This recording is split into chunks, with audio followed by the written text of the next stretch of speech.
చెప్పి ఒకేసారి mega DSC ద్వారా 16,500 మంది టీచర్లకు ఒక్క సంవత్సరంలో ఇవ్వగలిగాం. 5 ఏళ్ళు ఒక్క టీచర్ని ఇవ్వలేదు.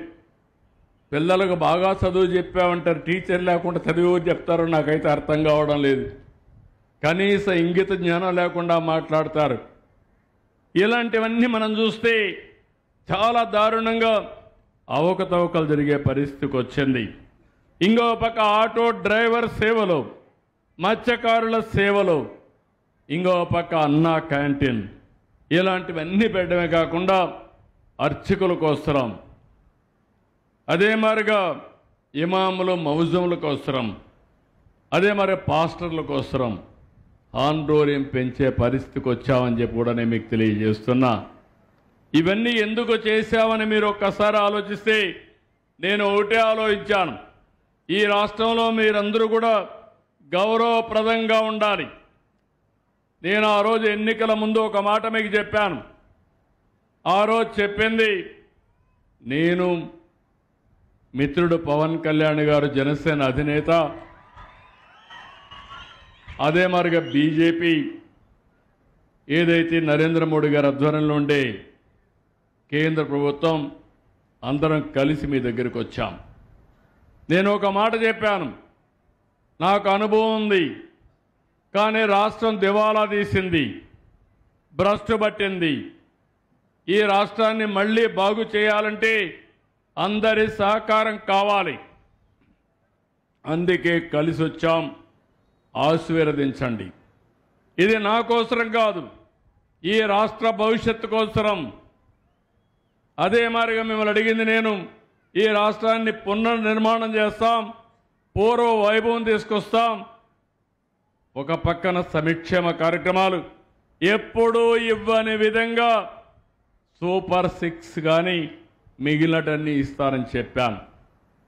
ఇబ్బందులు ఉన్నాయి, సమస్యలు ఉన్నాయి, చెప్పిన మాట నిలబెట్టుకోవాలి. కాబట్టి ఏదైనా పర్వాలేదు, నేను వచ్చిన మొదటి నెలే పెన్షన్లు పెంచి, అది కూడా పింఛను ఏప్రిల్ నుంచి ఇచ్చానంటే అది నేను మీకు ఇచ్చిన మాట, ఆ మాట నిలబెట్టుకున్నానని చెప్పి నేను మీకు తెలియజేస్తున్నా. అన్నీ కూడా ఇస్తూ వచ్చాం. నాకు సమస్యలు ఉన్నాయి. అయితే ఇంకొక మాట కూడా చెప్పాను, ఇవన్నీ జరగాలంటే ఆదాయం పెరగాలి, సంపద సృష్టించాలి, దానికి కూడా దోహదం చేస్తానని చెప్పాను. దానికోసం ఈరోజు మీరు ఆలోచిస్తే 18 నెలల్లో 10 లక్షల కోట్ల రూపాయలు పెట్టుబడులు వచ్చాయి. ఒకప్పుడు పెట్టుబడి పెట్టాలంటే పారిపోయారు. వాళ్ళందరినీ కూడా వెంటాడి వేధించి పారిపోయేట్టుగా చేశారు, భయపెట్టేశారు. మనకు తెనాలి రామకృష్ణుడు పిల్లి కథ జ్ఞాపకం ఉంటుంది మీకు. ఆ పరిస్థితి తెచ్చారు. ఈరోజు మళ్ళీ నేను వచ్చిన తర్వాత ఒక నమ్మకం కలిగించాం, ఒక భరోసా ఇచ్చాం. ఈ ప్రభుత్వం మీకు అండగా ఉంటుందన్నాం.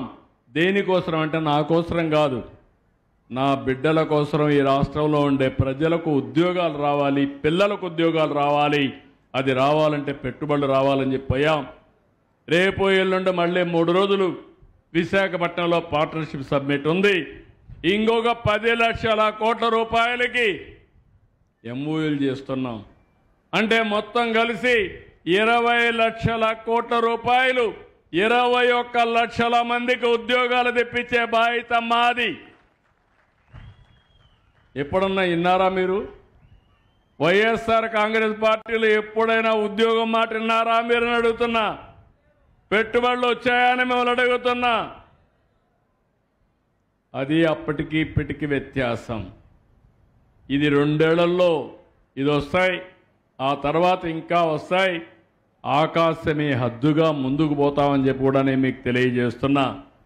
నిన్నే నేను ఓపెన్ చేసింది, రాయచోటిలో కూడా పరిశ్రమలు రావాలి. ఒక సోలారే కాదు, అనేక పరిశ్రమలు రావాలి. ఇక్కడ చదువుకున్న పిల్లలు ఇక్కడే ఉద్యోగం చేసే పరిస్థితి రావాలి. ఇక్కడే నాకు ఒక స్ఫూర్తినిచ్చారు లాస్ట్ టైం వచ్చినప్పుడు. ఎన్నికలైన తర్వాత నేను వస్తే ఆ ఊర్లో కొంతమంది వచ్చి మేమంతా వర్క్ ఫ్రమ్ హోమ్ పనిచేస్తున్నాం అని వాళ్ళందరూ చెప్తే ఈరోజు వర్క్ ఫ్రమ్ హోమ్కి ఒక పాలసీ తీసుకొచ్చా. దాని ప్రకారం దర్జాగా మీరు ఇంట్లో కూర్చొని ప్రపంచంలో ఏ కంపెనీకి కావాలంటే ఆ కంపెనీకి పనిచేసేట్టుగా ఒక కొత్త పాలసీ తీసుకొచ్చాను. ఆ రోజు నాకు చెప్పిన మాటలు నా మైండ్లో ఇంకా పనిచేస్తున్నాయి.